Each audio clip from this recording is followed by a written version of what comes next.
Today I'd like to talk about a rather complex subject that I think reveals some of the difficulties that are involved in our attempting to be charitable people.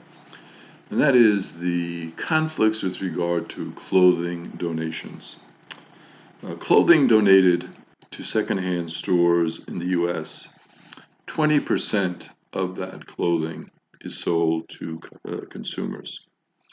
The rest is either discarded or sent overseas. For the fashionistas, 11% of goodwill donations, 22 million pounds, were seen as unfit for sale and discarded in landfills. So again, you can see how this is adding to our pollution problem. The United States alone, just one country, distributes $720 million of used clothing throughout the world. The OR Foundation, founded by Elizabeth Ricketts, has looked into the Canta-Montano market. It's a resale industry in Accra, Ghana. That particular market, the Canta-Montano market, employs 30,000 workers. Those workers take out loans with 35% interest rates to purchase the bales of clothing that have been shipped from all over the world. So then again, this is seeing, well, what happens? What is the end product of our generosity in terms of clothing donations? So it's here in this market, a certain percentage of it, obviously.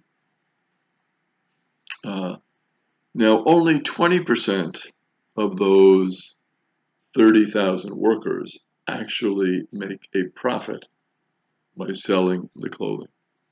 It really is referred to as a gambling job. They are gambling on the fact of buying these bales, taking out loans at, and you can see with a 35% interest rate on the loan, how difficult that can be for those workers.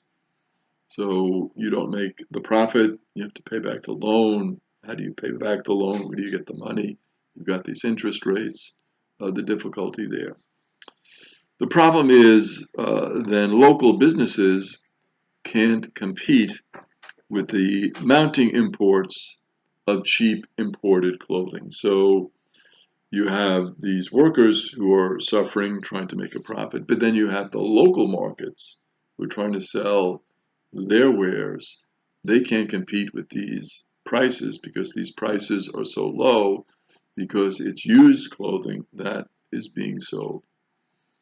Secondhand garments cost as low as 5% of the new garment made by local artisans.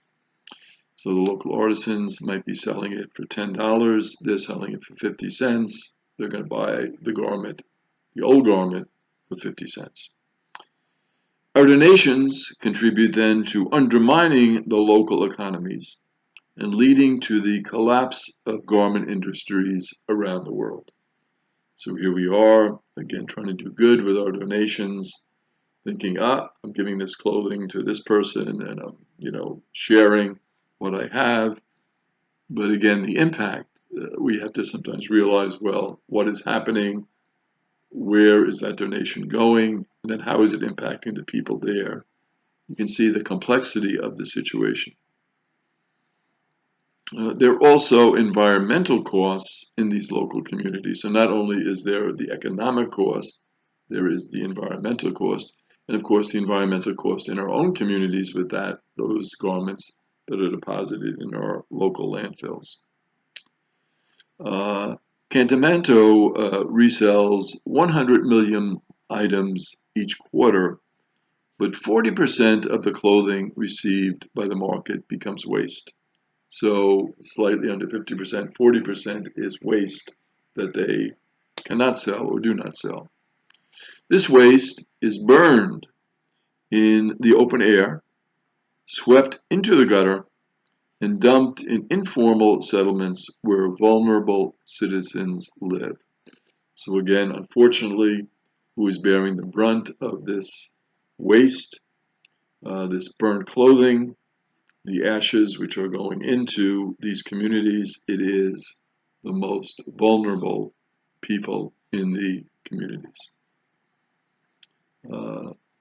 The Environmental Protection Agency says that 85% of unused textiles are discarded in U.S. landfills yearly. Donating clothes is better than discarding them, obviously. Now, how can we deal with this? Well, let's look at some of the factors here. Is our spending mindless? Are we just spending to spend? Is our buying of clothing, is it a sign of indulgence? Is it really rampant overconsumption? And Pope Francis makes a good point of this, that we have become so used to consuming and so trained in this consuming and so trained in this buying of clothes and all of this, that we buy excessively, consume excessively, and this has negative impacts not only on our environment, not only the environment of foreign countries, but on the local economies in those countries. The garment industry makes between 80 billion and 150 billion garments a year. Hard to take that figure in, just in 1 year. Between 80 billion and 150 billion garments. Amazing. We basically live in a culture of overconsumption, and that is fueled by a structure of overproduction. So you get overproduction, overconsumption.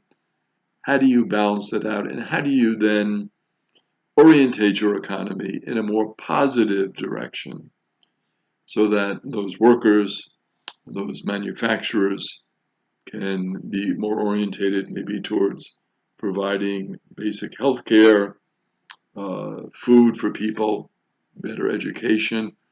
What can we do to change from a overconsumption economy to an economy that really is effective in terms of helping people? This is the real issue that is raised with the clothing situation. Look at our culture.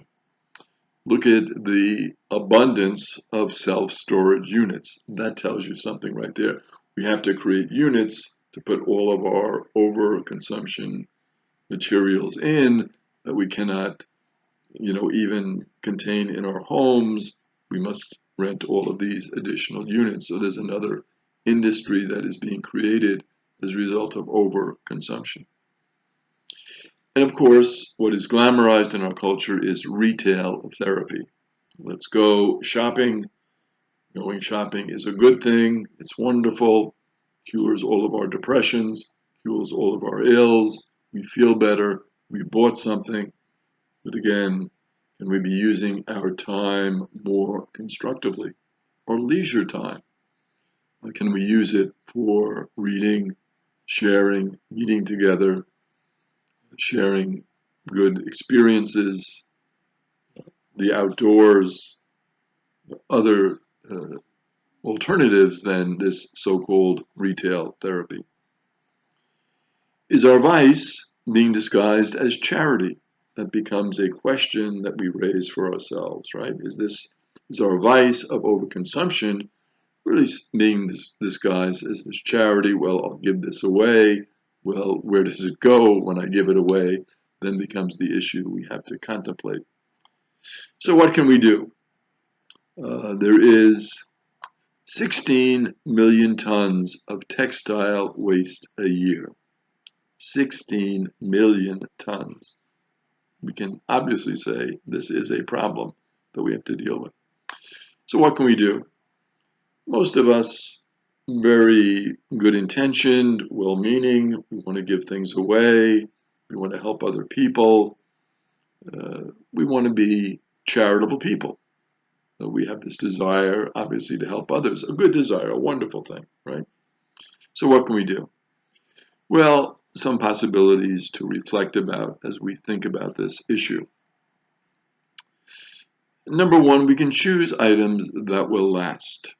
So things that won't just be from year to year, month to month, season to season. No, we can use things that are going to last a longer amount of time. Secondly, we can content ourselves with what we have. And we can get used to celebrating what we have and appreciating what we have. And instead of engaging in retail therapy, engage in other therapeutic activities which help other people, other works of charity that we can do. We can consume less to avoid donating, realizing what's going to happen with a good percentage of those donations. Some donations, fine, but this over-donation aspect and the sending of this clothing to other countries, undercutting their own economy, not a good thing, obviously. Orientate ourselves away from the companies and social mores that are advocating for a harmless retail therapy, when we realize that retail therapy is not harmless. It does do damage. What are the virtues that we want to cultivate? Certainly, one of the important virtues is the virtue of prudence. And prudence involves making a good judgment in this certain situations and being involved in the consequences of my poor judgments that I make. Of course, we're trying to act in a fine, charitable way, but to be aware of all the facts. Well, where does all this clothing go? What's happening with it? It's important to take that into consideration when we make a prudential judgment. And then again, another virtue that's very important is the virtue of temperance, which would moderate our consumption and help us to realize and be thankful for the good things that we do have.